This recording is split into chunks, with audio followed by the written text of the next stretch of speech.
Tuhan, kami minta anugerah Tuhan supaya Engkau dengan setiap hati kami Bapa untuk mendengar firman hamba-Mu Tuhan. Terima kasih dan kami serahkan semua di tangan Kau di dalam nama Tuhan Yesus. Yang percaya katakan Amin. Shalom, good evening, good afternoon everyone. Yeah, so today we have a guest speaker. Ya, nama beliau adalah Pastor Jabi Timbangan dan beliau datang bersama dengan isteri yaitu Ibu Niham Singhui. Ya, so we welcome them. Dan untuk pengetahuan kalian, Pastor Jabi sebenarnya melayani sebagai konektor untuk ICM Sabah dan beliau sedang juga Executive Secretary untuk Sabah Council of Churches. So without further ado, kami mau welcome Pastor Jabi untuk membawa firman kepada sedang kita. Silakan. Thank you, Pastor Joe. Shalom. Shalom. Haleluya, haleluya. Puji Tuhan. Saya begitu bersyukur kepada Tuhan pada petang hari ini karena dapat berada di tempat ini. Saya percaya semua ini adalah anugerah Tuhan, rencana Tuhan untuk kita dapat bertemu bersama-sama pada hari ini. Ya, terima kasih untuk sambutannya, sapaannya. Ya, terima kasih untuk perkenalan sebentar tadi oleh Pastor Joe. Kami sebenarnya baru bertemu beberapa menit, beberapa jam yang lalu. Tidak pernah bertemu. Oke. Tetapi ketika berada di dalam mobilnya, di dalam keretanya, ya seperti sudah bertahun-tahun sudah kenal. Haleluya. Kamu tahu kenapa itu saudara-saudara? Karena kita adalah keluarga Allah dan kita dipersatukan oleh kasih Kristus. Haleluya. Berikan tepukan untuk Tuhan sekali lagi. Terima kasih. Nah, sebenarnya terima kasih Pastor Jum memperkenalkan istri saya. Sebenarnya nama istri saya yang terima kasih karena memberikan nama baru kepada istri saya. Tidak apa-apa. Nama sebenarnya istri saya ialah Nihing Singhui. Oke. Dia adalah satu-satunya istri saya. Tidak ada keinginan untuk mau cari lagi. Kami dikaruniakan oleh Tuhan seorang anak lelaki. Dia sudah besar, sudah jadi pemuda yang besar panjang. Berumur 21 tahun, sekemnya di University Malaysia Sabah. Dan selain daripada koordinator ICM Sabah dan juga setiausaha eksekutif Sabah Council of Churches, saya juga melayani penggembalaan kelompok sel. Oke. Nah, apa lagi yang saya mau perkenalkan? Oke. Selain daripada itu, kami juga ada center ataupun klinik counseling di Kota Kinabalu yang namanya yang berdaftar sebagai Family Hope Center. Family Hope Center.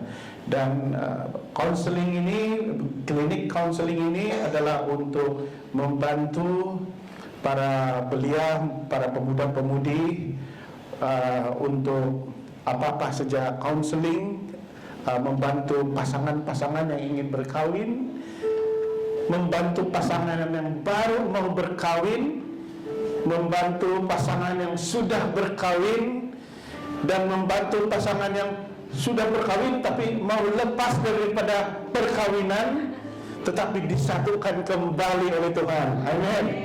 Nah, saya bertanyakan kepada Pastor Joe, apa kira-kira tema khutbah untuk hari ini? Lalu dia mengatakan, Pastor, bisakah khutbahkan tentang keluarga? Saya cakap, wow, dalam hati saya, ini adalah makanan saya. Karena kami melayani keluarga-keluarga di Kota Kinabalu. Dan saudara-saudara, ini tema yang sangat penting di akhir zaman ini. Hari ini kita hidup di dalam zaman yang penuh dengan kemajuan teknologi. Orang bilang kecerdasan buatan AI, ya. Kita hidup di dalam zaman media sosial dan globalisasi. Kita hidup di zaman TikTok, ya. Kita hidup di zaman Facebook, content creator. Mungkin ada yang Facebook Pro di sini. Mungkin juga TikTok content creator di sini, ya. Haleluya. Nah, inilah zaman hari ini kita hidupi, saudara. Begitu pesat perubahan zaman, begitu pantas sekali. Tetapi di tengah semua perubahan ini, ada satu institusi yang sedang diserang dengan hebat, yaitu keluarga. Ada satu slide saya bisa ditayangkan, Pastor. Oh, terima kasih. Nah, hari ini saya ingin berkongsi dengan kita semua tentang hal keluarga. Karena keluarga ini kita tahu merancang untuk bertunang. Sebelum bertunang lagi, merancang untuk, kalau di Sabatu panggil merancang mencari sumanda. Siapa orang dusun kerjaan di sini, angkat tangan? Wow, wah, kita satu kampung.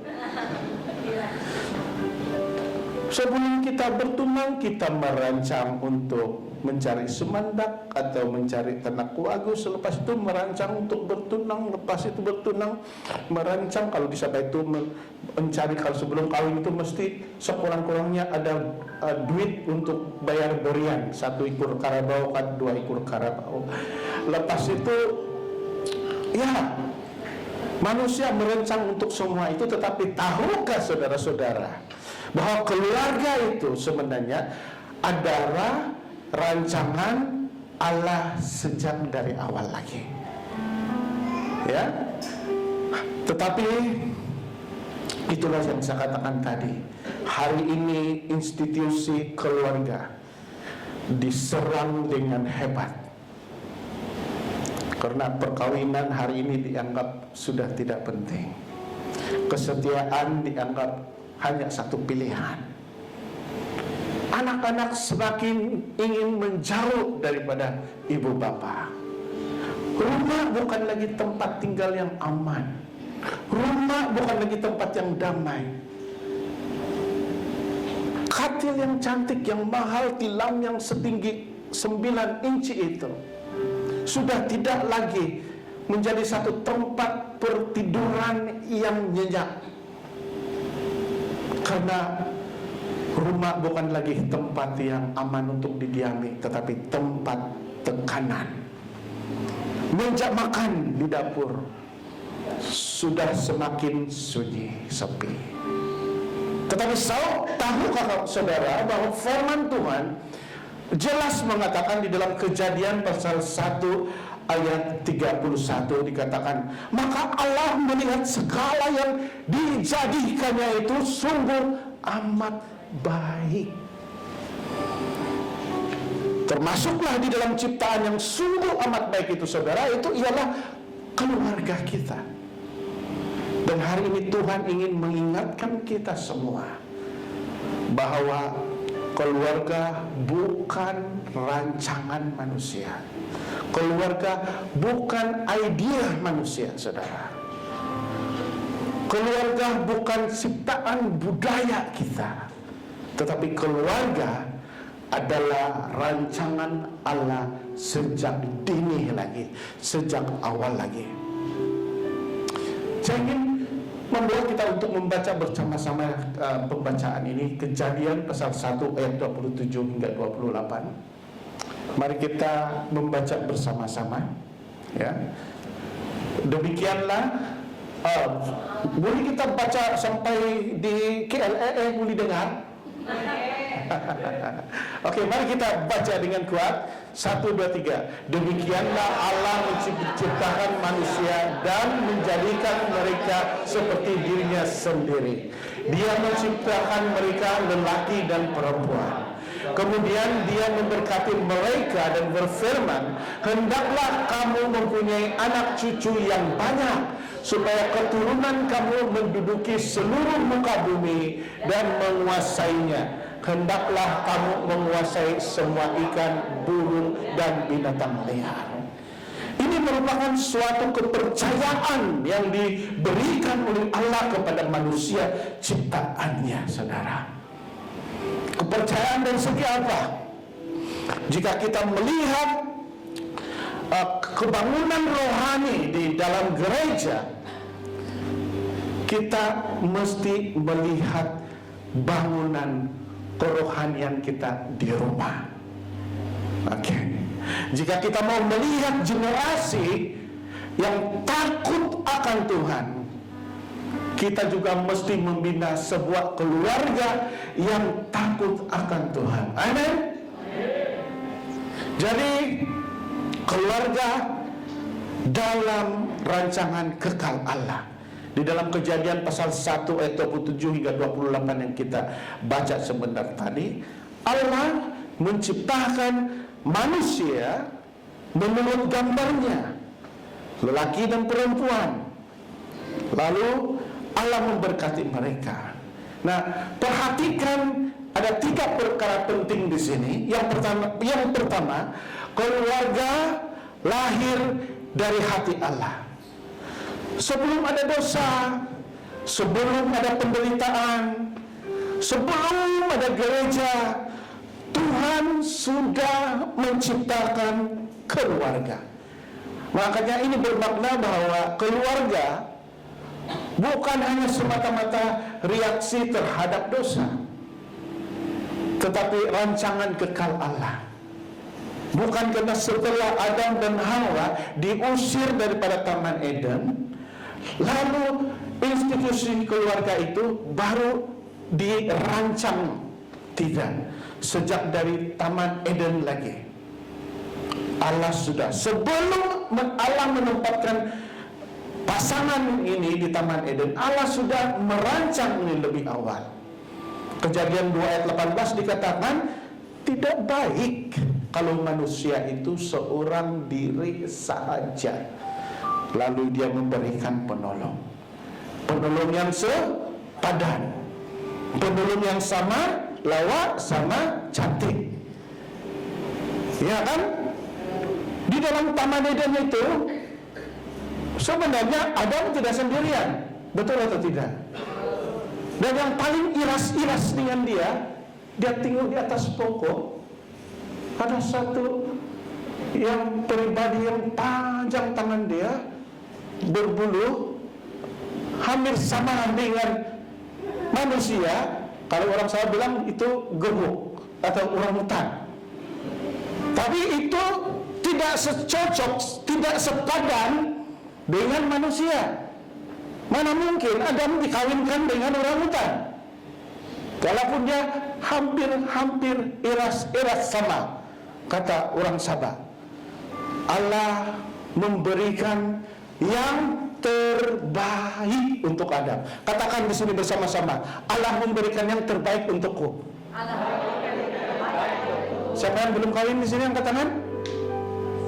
Katakan, itu doamu. Allah memberikan yang terbaik untukku. Haleluya, haleluya. Nah, Tuhan tahu manusia tidak diciptakan untuk hidup sendirian. Manusia diciptakan untuk hidup di dalam suatu hubungan yang sehat. Tapi hari ini, oleh karena gadget, oleh karena handphone, oleh karena ada WhatsApp, suami istri, anak-anak yang mungkin hanya duduk di dalam ruang tamu, mereka berinteraksi dengan main WhatsApp saja. Sayang, kamu sudah makan kah belum? Tik tik, dia belum bunyi. Belum lagi sayang. Apa lauk hari ini? ting-ting, tapi sebenarnya di sebelah saja. Kemudian mana anak-anak kita belum keluar lagi, lalu dia WhatsApp lagi, hei bangun kamu, makan sarapan. Anak-anaknya bukan ada di KL, ada di dalam bilik. Beginilah suasana komunikasi yang ada pada akhir-akhir ini. Lalu kalau gembira terus diberi emoji senyuman yang bulat warna kuning itu. Tapi apakah betul-betul senyuman itu ikhlas, betul-betul senyum? Lalu ada juga respon, ada tanda doa di dalam WhatsApp. Kan? Betul kan?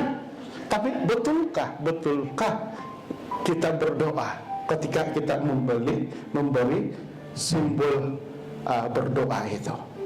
Nah, sebenarnya Tuhan menciptakan manusia diciptakan untuk suatu hubungan yang sehat itu, saudara-saudara. Kejadian 2 ayat 18. Selanjutnya Tuhan Allah membuat taman di Eden di sebelah timur, lalu menempatkan manusia yang sudah dibentuknya itu di situ. Ada tujuan Allah memberikan kita istri. Ada tujuan Allah memberikan kita suami. Dan tujuan Allah mengaruniakan kita dengan anak-anak. Sama ada itu 1kah, 2kah, 3kah, ataupun satu tim pemain bola sepak. Semuanya itu adalah diberikan dengan tujuan oleh Allah itu sendiri, supaya manusia memiliki hubungan yang sehat di antara satu sama lain, dan keluarga menjadi tempat manusia belajar untuk mengasihi, mengampuni, berkorban, dan hidup di dalam persekutuan. Tidak ada keluarga yang sempurna di dalam dunia ini. Istri saya pun bukan istri yang sempurna, dan saya pun bukan suami yang sempurna. Siapa yang ada suami yang sempurna di sini? Angkat tangan. Siapa yang ada istri yang sempurna di sini? Angkat tangan. Siapa yang tidak pernah, jangan cakap bertengkar lah, tidak berpengam itu perkataan kan. Siapa yang pernah perbincangan lah kan. Siapa yang pernah ada perbincangan yang luar biasa di rumah, yang perbincangan yang kuat lah begitu. Janganlah kita cakap pertengkaran kan. Siapa yang tidak pernah? Yang gaduh-gaduh sayang, semua ada. Tetapi pengalaman pribadi saya bersama dengan istri saya dan anak saya, ketika anak saya memperhatikan kami sedang bersoal jawab dan ada perselisihan kecil di dalam pertentangan kecil di dalam satu keputusan, dan kami terlepas menyakiti satu sama lain, dan anak kami rupa-rupanya sedang memperhatikan. It's okay. Selepas itu kami tunjukkan kepada anak kami bahwa kami ada reconciliation. Kami memohon maaf antara satu sama lain di depan anak kami juga. Ketika itu anak kami mengerti bahwa setiap kompleks, setiap masalah, setiap perselisihan itu ada jawabannya, itu ada penyelesaiannya, dan penyelesaian yang terbaik di sana adalah kerendahan hati, meminta maaf, dan saling mengampuni. Amen. Banyak ibu bapak hari ini yang memaksa anak-anak untuk mengampuni orang lain, untuk tidak berdendam dengan orang lain. Tetapi di manakah yang lebih berkuasa, menyuruh mereka atau memperlihatkan kita sebagai teladan yang mengampuni, yang tidak menyimpan dendam? Banyak ibu bapak yang memaksa anak-anaknya untuk berdoa membaca Alkitab, tetapi pernahkah kita menunjukkan kepada mereka sebagai teladan bahwa kita ini adalah pencinta firman Tuhan di rumah? Pernahkah kita, anak-anak kita melihat kita khusyuk berdoa dengan lutut di hadapan Tuhan? Jadi rumah adalah tempat kita mengasihi, tempat kita menunjukkan kita saling mengampuni, tempat kita menunjukkan bahwa ada komunikasi dengan Allah. Ketika saya katakan bahwa tidak ada istri dan suami yang sempurna, itu tadi, apakah kita tidak mampu mengasihi istri kita itu yang tidak sempurna? Apakah kita tidak mampu mengasihi suami kita yang tidak sempurna? Jawabannya, kita mampu. Kuncinya ialah kita harus dapat mengasihi Allah yang sempurna terlebih dahulu. Bagaimana kita mengasihi istri kita yang sempurna, suami kita yang sempurna, sedangkan Allah yang sempurna pun kita tidak belajar untuk mengasihi dengan sungguh-sungguh.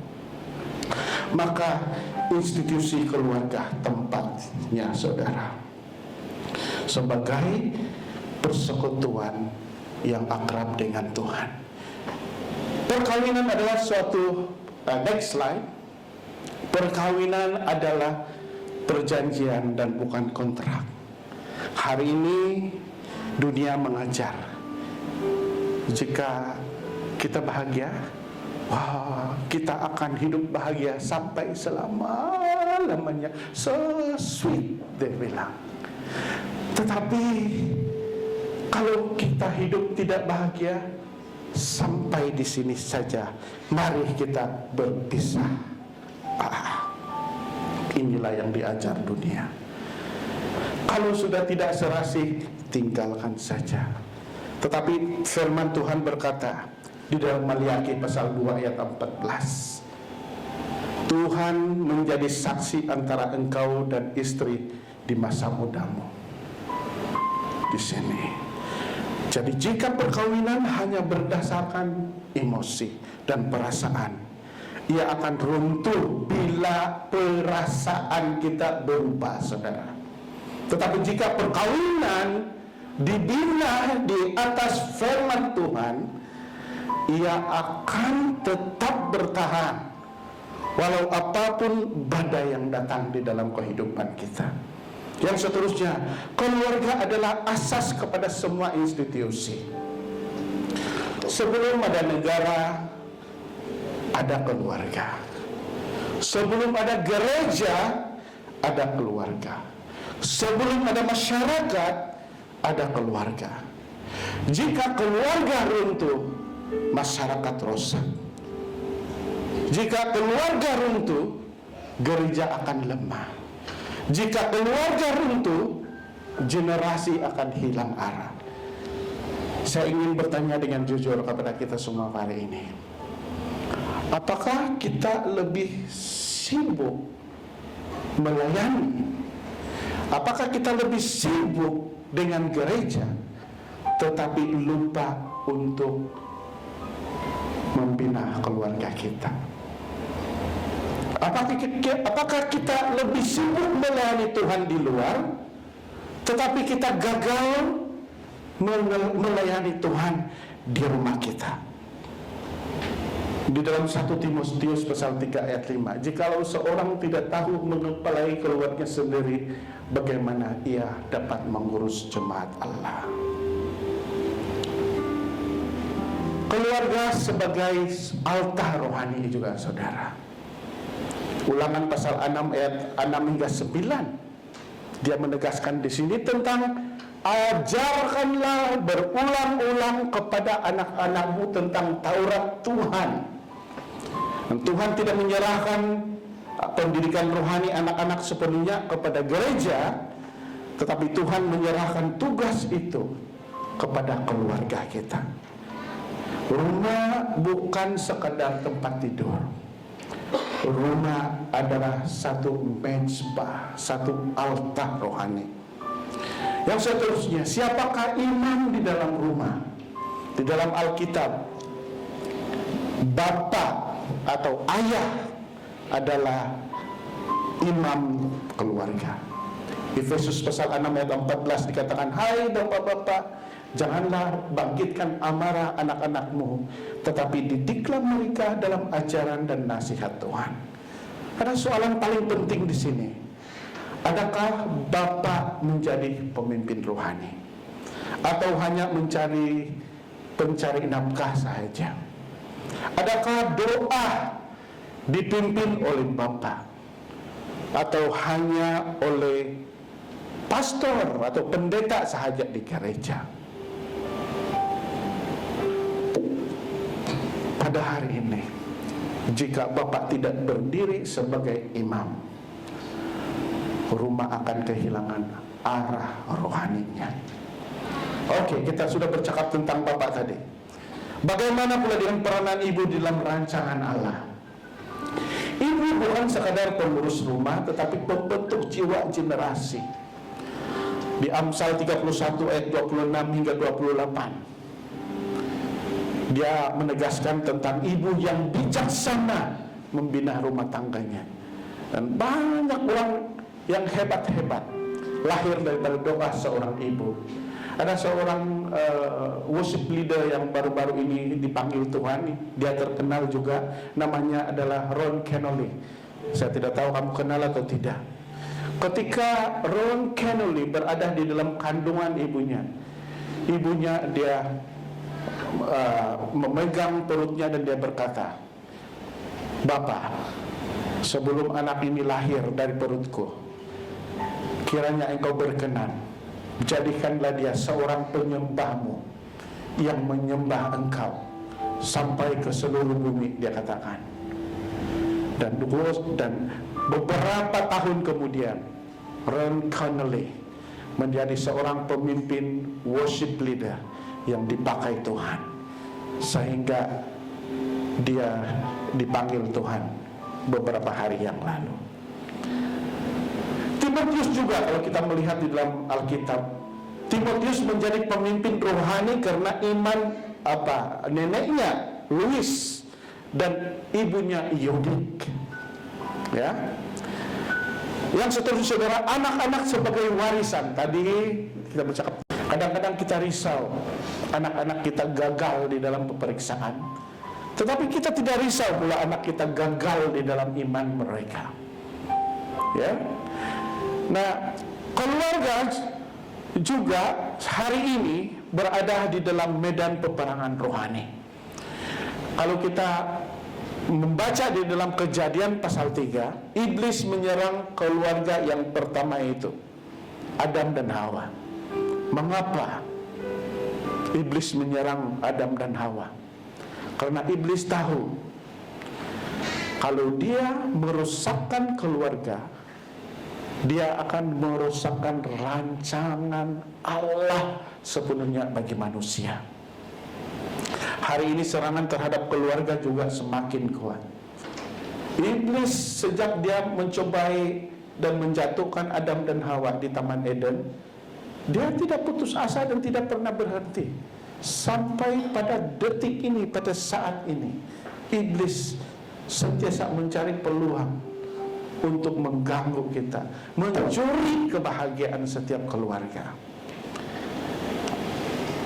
Karena perceraian meningkat, kesetiaan diuji, komunikasi yang baik hilang. Padahal dalam Efesus pasal 5 ayat 25 itu dikatakan, hai suami, kasihilah istrimu, hai istri, hormatilah suamimu. Dan kalau kita melihat daripada semua firman ini, kasih itu bukan hanya satu perasaan saja, tetapi satu keputusan seumur hidup untuk berkongsi tentang satu kasih yang dibina sesuai dengan rancangan Allah. Nah, hari ini juga terdapat satu serangan-serangan terhadap anak-anak kita. Karena hari ini anak-anak dibesarkan di hadapan screen kecil itu, kan? Anak-anak dibesarkan dipenuhi dengan media sosial. Kemudian secara tidak langsung anak-anak kita tidak tahu mereka belajar sesuatu yang kita tidak pernah ajar pun, karena mereka sendiri meneroka melalui jendela kecil itu yang namanya handphone. Makanya nilai-nilai dunia itu mereka terima dengan begitu saja di dalam kehidupan mereka. Dan hidup mereka lebih banyak dipengaruhi dengan apa yang mereka lihat di dalam gadget. Padahal firman Tuhan di dalam Roma pasal 12 ayat 12 itu menegaskan kepada hati kita bahwa janganlah kamu menjadi serupa dengan dunia ini, kata firman. Jika ibu bapak tidak membentuk nilai anak, dunia ini akan merampas dan melakukannya untuk kita. Ada lagi serangan terhadap keluarga kita selain daripada serangan terhadap rumah tangga, terhadap anak-anak, yaitu serangan terhadap identiti kita sebagai keluarga Allah. Hari ini definisi keluarga diputar belitkan. Tetapi Yesus berkata dalam Matius pasal 19 ayat 4 hingga 6, Allah menciptakan lelaki dan perempuan. Tapi hari ini ada sudah, walaupun Allah menciptakan lelaki dan perempuan itu sebagai berpasangan, tetapi ada sudah yang berpasang-pasangan lelaki dengan lelaki, perempuan dengan perempuan. Bagaimana itu? Kan? Tetapi Allah menciptakan lelaki dan perempuan, dan gereja tidak boleh duduk diam. Keluarga harus berdiri di atas kebenaran firman Tuhan. Yang seterusnya, saudara, keluarga sebagai alat kebangunan rohani. Mungkin next slide dia. Yosua 24 ayat 15. Kalau kita melihat di sini, Yosua mengambil satu keputusan. Kita boleh melihat di sini. Dikatakan dari sini, aku dan seisi rumahku kami akan beribadah kepada Tuhan. Perhatikan di sini, Yosua membuat keputusan bukan seorang diri, ya, tetapi sebagai sebuah keluarga. Sebenarnya saudara-saudara, hari ini saya sangat diberkati Tuhan di tempat ini.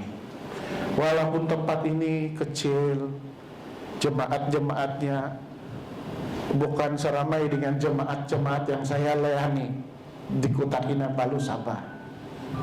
Tetapi di sini saya melihat suatu penyembahan hidup yang lahir di dalam hati yang sungguh-sungguh menyembah Tuhan.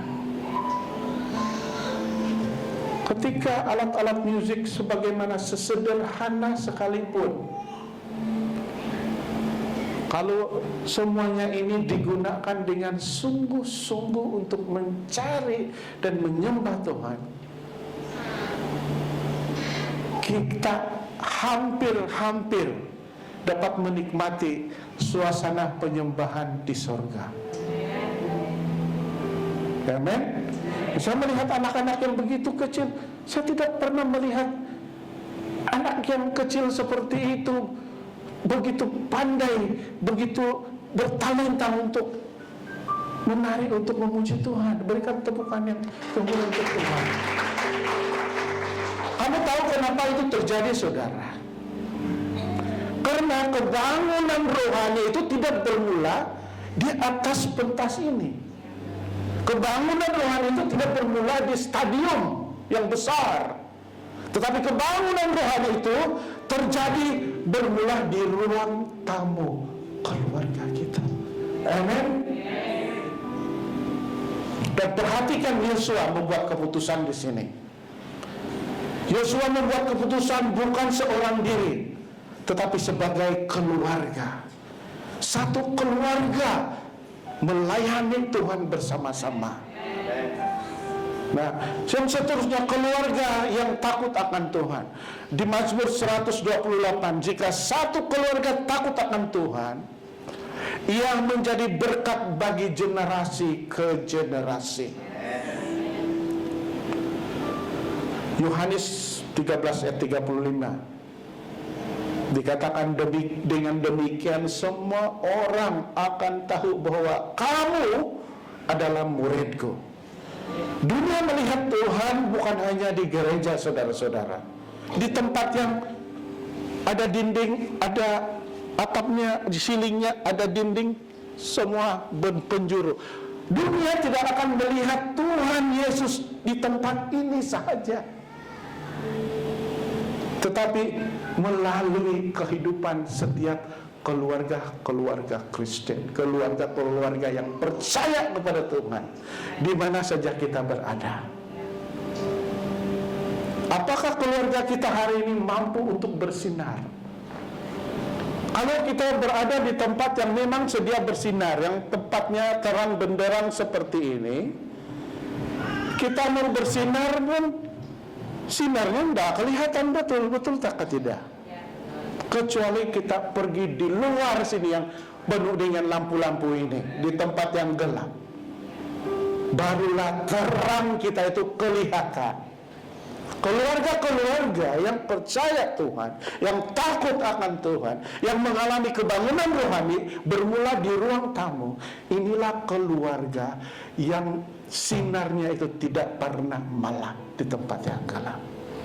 Dan inilah saya percaya kunci bagi gereja ini. Amin. Bermula daripada gereja mini. Siapakah gereja mini itu? Keluarga kita masing-masing. Haleluya. Saudara-saudara yang saya kasih dalam nama Tuhan, mungkin hari ini ada perkawinan yang semakin dingin, ada komunikasi yang semakin dingin antara satu sama lain. Ada perkawinan yang dingin, ada hubungan yang retak, ada anak-anak yang mulai kelihatan mau memberontak terhadap ibu bapa. Mungkin ada luka-luka yang belum sembuh. Tetapi firman Tuhan berkata di dalam Yoel pasal 2 ayat 25. Apa dikatakan di situ? Lihat bersama-sama Yoel 2 ayat 25. Ya. Apa dikatakan? Aku akan memulihkan kepadamu tahun-tahun yang dimakan belalang. Percayalah gereja Tabernacle Cornerstone, ya, bahwa Tuhan akan memulihkan gereja ini. Tahun-tahun yang dimakan belalang, Tuhan akan pulihkan. Padang-padang yang kering di masa lalu, Tuhan akan menjadikan gereja ini sebagai padang yang berumput hijau. Katakan amin. Inilah janji Tuhan untuk gereja ini. Tuhan akan memulihkan. Dan hari ini saudara, Tuhan memanggil kita, Bapak-bapak, kembali sebagai imam di dalam keluarga. Ibu-ibu kembali menjadi pendoa-pendoa yang setia. Anak-anak kembali kepada Tuhan. Keluarga harus kembali kepada menjadi mezbah yang hidup kepada Tuhan. Tahukah saudara, ketika saya sering berada di luar negeri juga,